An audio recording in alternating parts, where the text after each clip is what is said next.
बाबा, बस आ जाओ भीतर, आ जाओ, आओ ना, आओ ना।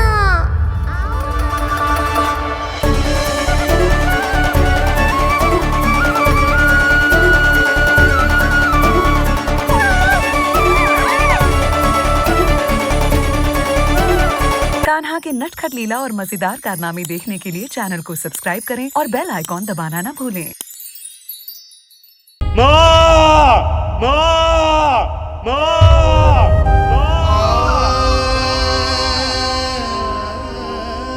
इस घटना से केवल नर और नारायण ही भावुक नहीं हो गए थे, बल्कि बैकुंठ में बैठे श्री हरि की आंखों में भी आंसू आ गए थे। ममता के लिए तरसने लगे थे वो। इसीलिए उनके इस अवतार का मुख्य उद्देश्य है मां की ममता का अनुभव करना। यही कारण है कि ये सत्य आपको रानी यशोदा से छुपाना ही होगा नंदराज।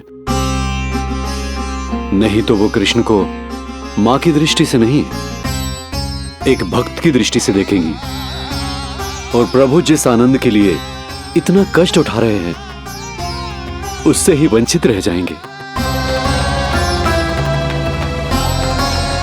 बोलिए नंदराज, आप श्री नारायण के इस सत्य को गुप्त रखेंगे ना?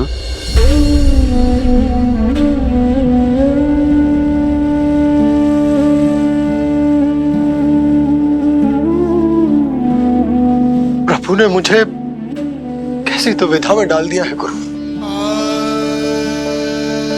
यशोदा से तो ये सत्य मैं छुपा भी लूंगा, परंतु स्वयं से कैसे छुपाऊंगा? और बाबा होने को सुख, उसको अनुभव कैसे कर पाऊंगा? जो हो रहा है और जो भी होता है सब उनकी ही इच्छा से होता है नंदराज। इसलिए आगे का मार्ग भी वही दिखाएंगे। अब मैं चलता हूं नंदराज। राजा वसुदेव और रानी देवकी नामकरण के बारे में जानने के लिए व्याकुल हो रहे होंगे।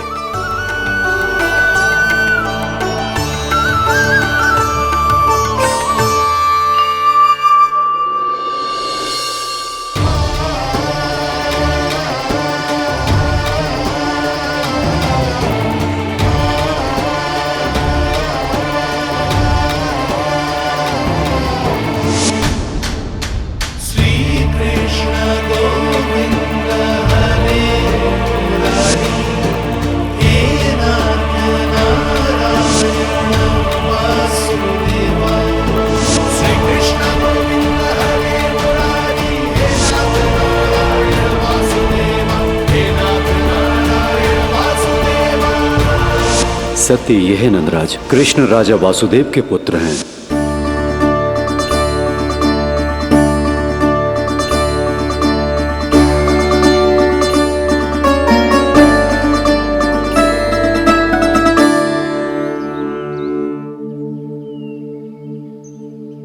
नंदराज, अपने आप को संभालिए और शांत चित्त से घर लौटिए। और हां, स्मरण रखिए कि प्रभु ने आपको बहुत ही बड़ा उत्तरदायित्व सौंपा है, आपको उसे निभाना ही होगा।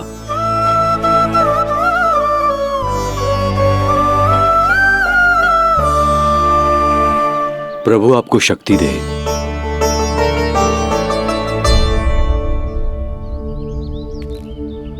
आप बहुत सौभाग्यशाली हैं नंदराज। जो प्रभु आपके घर पल रहे हैं उनके बारे में सोचिए, जिनके यहां प्रभु ने जन्म लिया है। वो दोनों तो प्रभु की बाल लीलाओं से पूरी तरह से वंचित हैं।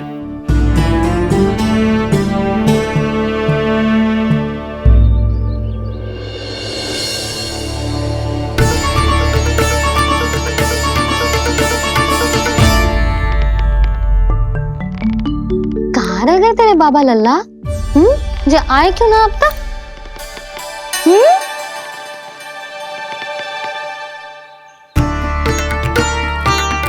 तेरा लल्ला मेरा ना है, वो तो मेरे आराध्य नारायण का अवतार। पर ये बात मुझे यशोदा से छुपानी।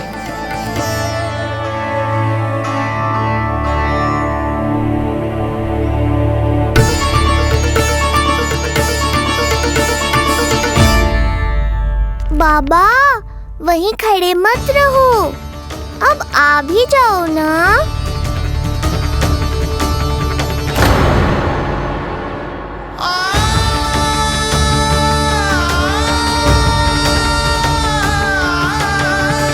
एक पग भी आगे बढ़ाने का साहस ना हो रो मेरा।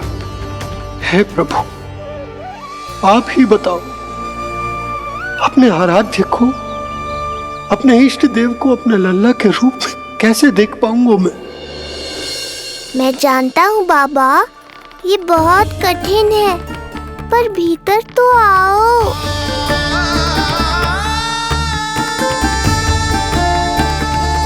अब आ भी जाओ बाबा, ऐसे बाहर कब तक खड़े रहोगे आप?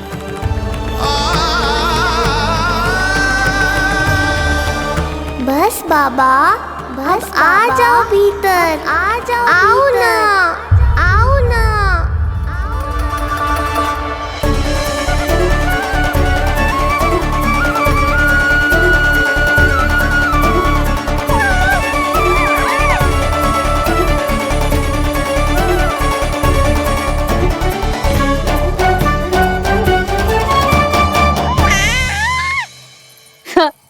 समझो? जब तू इधर उधर भाग रहा होगा तो तुझे बुलाने के लिए मैं तुझे ऐसे पुकारूंगी, कृष्ण। और जब तू शैतानी करेगो ना लल्ला, मैया को तंग करेगो, तो मैं तुझे क्रोध में ऐसे बुलाऊंगी, कृष्ण। हाँ। इसे सत्य पतो ना है, इसीलिए कितनी अच्छी तरह से मैया होने का कर्तव्य निभा रही, पर मैं अब बाबा होने का कर्तव्य कैसे निभा पाऊंगा?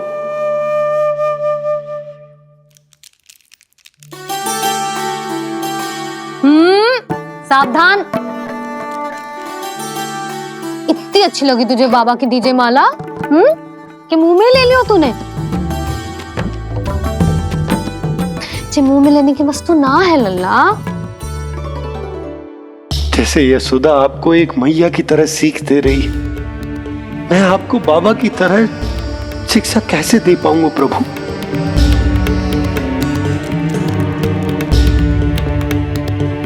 कृष्ण, अभी मना किया ना मैया ने? ये तो प्रभु को ही डांट रही है। सावधान, जो फिर से मुंह में लिया तो। यशोदा, तुम्हें पता भी है तुम किस पर क्रोधित हो रही? हाँ, अपने लल्ला पर। और किस पर? मेरे कहने का अर्थ ये है कि तुम्हें सच में पता भी है जे कौन है? स्वयं प्रभु ने मुझसे कहा है, किसी और प्राणी को इसके बारे में भनक तक नहीं लगनी चाहिए, और रानी यशोदा को तो बिल्कुल नहीं, और रानी यशोदा को तो बिल्कुल नहीं, और रानी यशोदा को तो बिल्कुल नहीं। यही कहना चाहते हो ना आप कि मैं गोकुल के राजकुमार को डांट रही हूँ? अरे पर मैया और बाबा का स्थान तो हर पद से ऊंचा होता है ना जी। माँ और बाबा को तो अधिकार होता है ना, प्रेम करने का भी और भूल पर डांटने का भी। बस यही बात आपको समझनी है बाबा, फिर सब पहले जैसा हो जाएगा। मैं समझ तो हूँ, पर ये विचार के ये केवल हमारा पुत्र ना है, ये स्वयं नारायण का अवतार भी है, इसे अपने मन से निकाल ना पा रहा हूं मैं। ओहो, आपको समझाना तो मैया को संभालने से भी अधिक कठिन है बाबा। लल्ला, अरे लल्ला। जशोदा जी, आपने हमें नामकरण के लिए ना बुलायो। कोई बात ना है, लेकिन ये तो बताओ कि लल्ला का नाम क्या रखो है? हाँ भाभी, बताओ ना। हाँ जी, अब और प्रतीक्षा ना हो रही हमसे। इसका नाम रखो है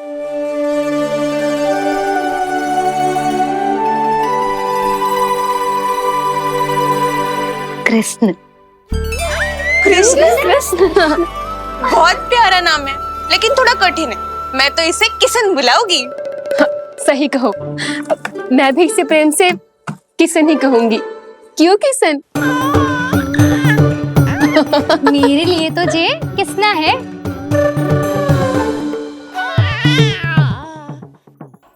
क्या कर रही हैं ये सब? बाबा, इन सब के लिए मैं केवल कृष्ण हूँ, भगवान नहीं। बस अब आप भी शीघ्र ही समझ जाओ ना ये। अरे तुम सब हाँ हाँ, बुरा मुझे भी लग रहा है, जो सारी की सारी पहले ही दिन मेरे लल्ला का नाम बिगाड़ रही हैं। किंतु इसमें भी इन सब का प्रेम ही छुपा है, और हम सब तो प्रेम से भगवान को भी प्यारा सा नाम दे देते हैं, है ना? हाँ। सत्य तो ये है कि कृष्ण नाम बहुत अच्छा है, किंतु मैं भी अपने लल्ला को प्रेम का नाम देना चाहती हूँ। कान्हा बुलाऊंगी इसे, कान्हा बुलाऊंगी इसे, कान्हा बुलाऊंगी इसे।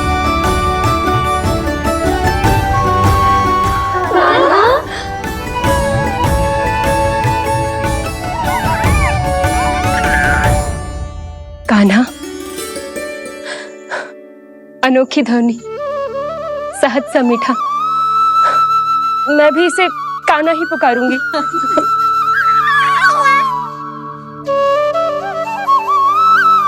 आप भी बुलाओ ना इसे। आप एक बार बुलाकर तो देखो, झट से पलट कर देखेगा आपको ये हमारा नटखट कान्हा। प्रभु, ये सब आपका सत्य ना जानती, पर मैं जानता हूं। अब इस मुख से आपका नाम केवल भक्ति भाव से ही निकल सकता है, वात्सल्य भाव से ना। जी की लल्ला का भी तो नामकरण हुआ था ना अपने लल्ला के साथ। हाँ भाभी, क्या नाम रखा गया है इसका? हाँ, बताओ ना। हाँ भाभी, बोलो ना। बताओ ना जीजी। ना, देखो, एक मैया से उसके लल्ला का नया नाम बताने का आनंद मैं ना छीन सकती। यदि तुम सबको कान्हा के दाऊ का नाम जानना है तो चलो सबके सब रोहिणी जीजी के पास। हाँ, सही कहो। मैं अभी आई। हाँ,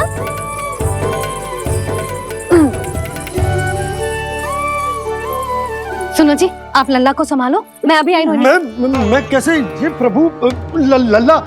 जी क्या मैं कर रहे हो? क्या हो गया आपको? मैं शीघ्र ही आ जाऊंगी। यशोदा, मुझसे दूर कब तक रहोगे बाबा?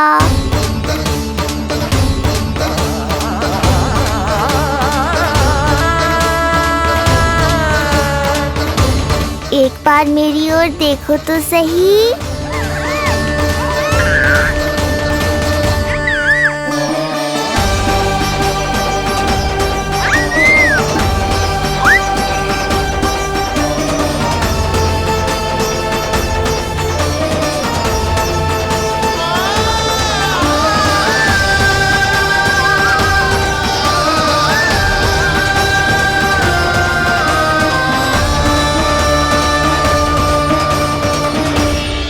प्रभु, मुझे दुविधा में डालकर आप मुस्कुरा रहे हो।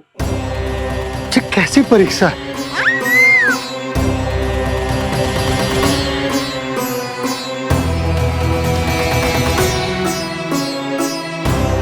ये क्या कर रहे हैं आप? पिता का स्थान पुत्र के चरणों में नहीं होता, पुत्र के सिर के ऊपर होता है उनका हाथ, उनका वरदहस्त।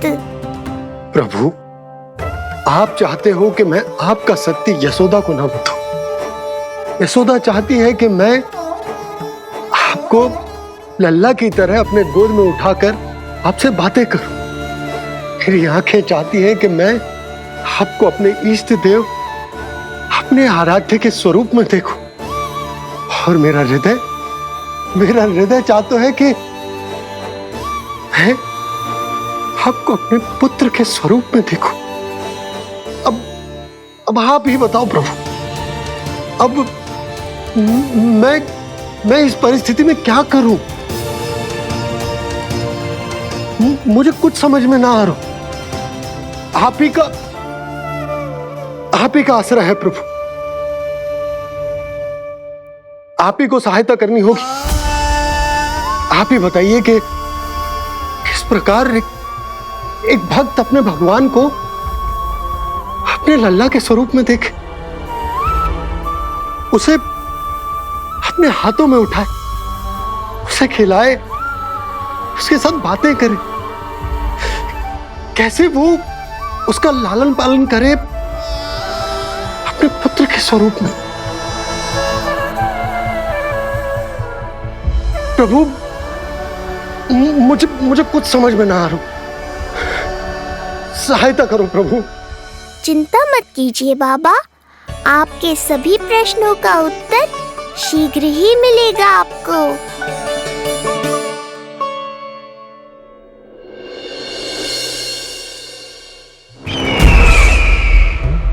ऋषि गर्ग पधारे हैं महाराज।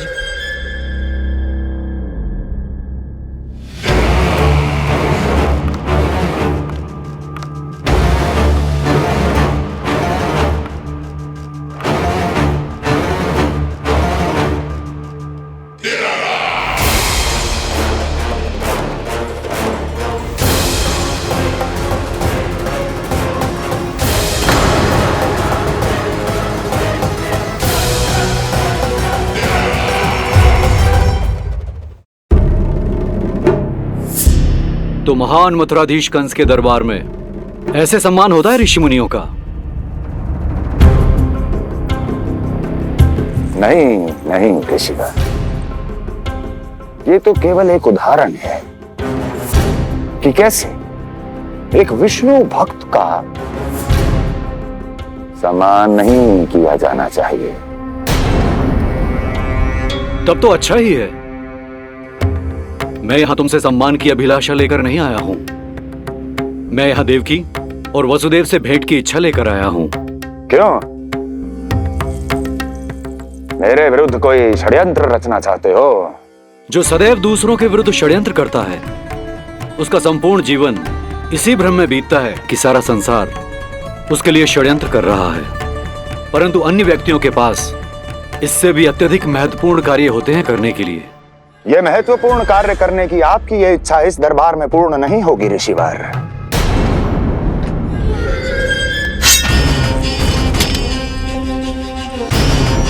मैं आपको उन दोनों से भेंट करने की आज्ञा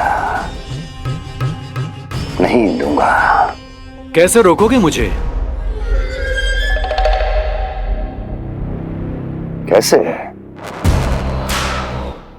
बड़ा ही विचित्र प्रश्न है, किंतु इसका उत्तर बड़ा ही सरल है ऋषिवर। जानते हैं मेरे दिन का आरंभ कैसे होता है? किसी ना किसी का संहार करके। और यदि एक संहार और हो जाएगा तो मुझे क्या अंतर पड़ेगा? स्वयं से एक प्रश्न पूछो कंस। स्वयं से एक प्रश्न पूछो कंस। मेरा संहार करने के लिए, जिस संकल्प शक्ति की आवश्यकता है, संकल्प शक्ति की आवश्यकता वो है तुम मैं। कर पाओगे मेरा संहार? जिस संकल्प शक्ति की आवश्यकता है, जिस संकल्प शक्ति की आवश्यकता वो है तुम मैं। कर पाओगे मेरा संहार? कर पाओगे मेरा संकल्प शक्ति की आवश्यकता है, संकल्प शक्ति की आवश्यकता। बोलो कंस, बोलो। यदि मैंने श्राप दे दिया, यदि मैंने श्राप दे दिया, कौन सा कवच तो तुम्हारा उसे सत्य होने से रोक पाएगा? उसे सत्य होने से रोक पाएगा? बोलो कंस, बोलो। यदि मैंने श्राप दे दिया, यदि मैंने श्राप दे दिया, कौन सा कवच तो तुम्हारा उसे सत्य होने से रोक पाएगा? उसे सत्य होने से रोक पाएगा? ऋषिवर, यदि आपके हृदय में स्वामी के विरुद्ध षड्यंत्र करने की इच्छा नहीं है, तो महाराज भी आपको किसी से भेंट करने से रोकना नहीं चाहेंगे, है ना महाराज?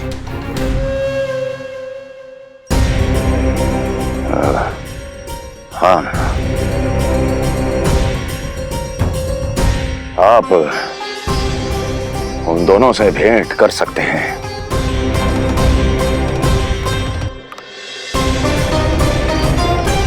दुर्जन, इन सब पर दृष्टि रखो। अब सब कुछ सुनकर आना, सब कुछ। भी छूटना नहीं चाहिए। जाओ।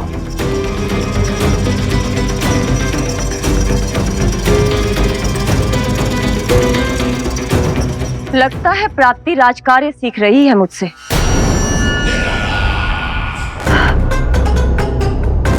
उचित समय पर सही सुझाव दिया तुमने प्राप्ति। अब आसानी से पता लग जाएगा कि ऋषिगर के यहाँ आने का वास्तविक कारण क्या है महाराज।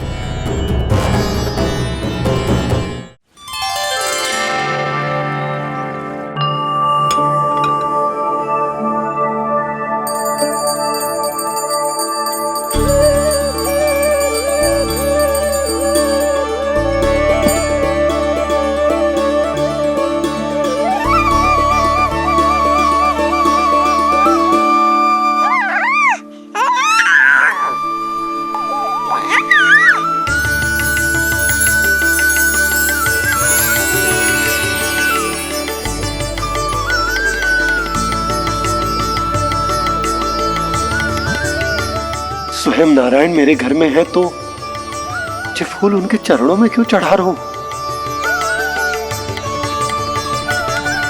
तैयार होगा मेरा लल्ला। किंतु बुरी दृष्टि वाला टीका लगाना तो भूल ही गई तेरी मैया। अभी आ।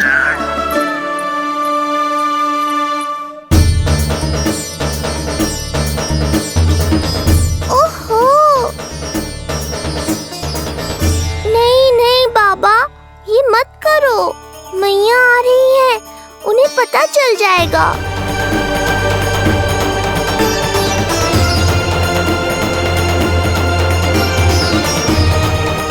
ये फूल तो आपके चरणों के लिए ही बने हैं प्रभु, इन्हें स्वीकार करें। बाबा, ये सत्य मैंने आपको अपना साथ देने के लिए बताया था, अपने आप को फंसाने के लिए थोड़ी ना।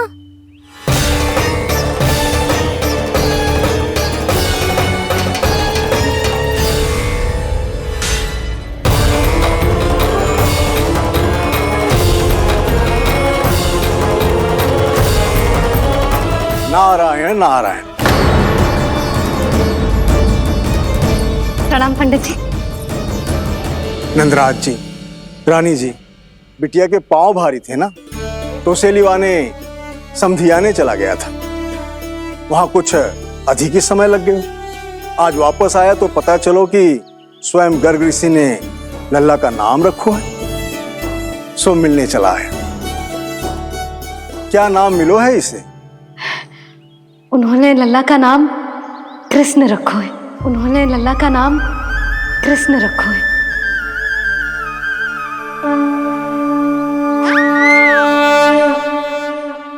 कृष्ण।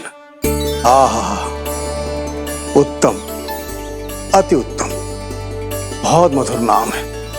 ऐसा लग तो है जैसे आप स्वयं श्री नारायण का नाम ले रहे हैं।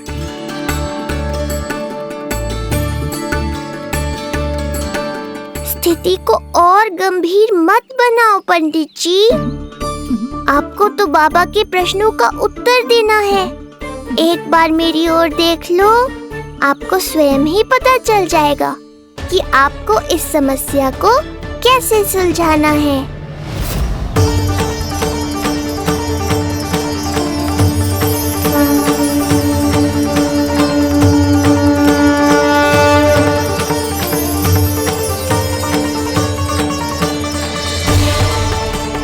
पंडित जी मेरे लल्ला को टकटकी बांध के देखे क्यों जा रहे हैं?